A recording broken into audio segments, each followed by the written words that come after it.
দেশবাসী, আপনারা দেখেন, আমি এইমাত্র গ্লোবাল ইসলামী ব্যাংক মতিঝিল শাখায় গেছি।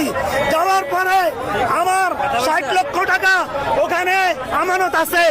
আমার পকেট ঢুকে প্রত্যেক মাসে আমার ইন্স্যুরেন্সের টাকা পাও না, আমার লাভের টাকা পাও না, আমার আমানতের টাকা পাও না, আমার কোনো টাকা দিচ্ছে না। আমি 5,000 টাকা এই রমজান মাসে ইফতারের জন্য চেয়েছি, এই 5,000 টাকার সেটটাও পাস করে নাই।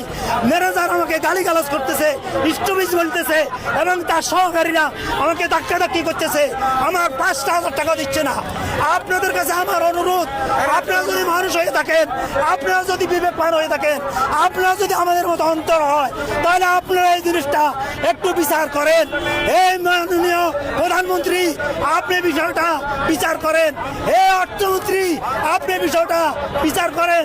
হে গভর্নর, আপনি বিষয়টা বিচার করেন। হে প্রশাসক, আপনি বিষয়টা বিচার করেন।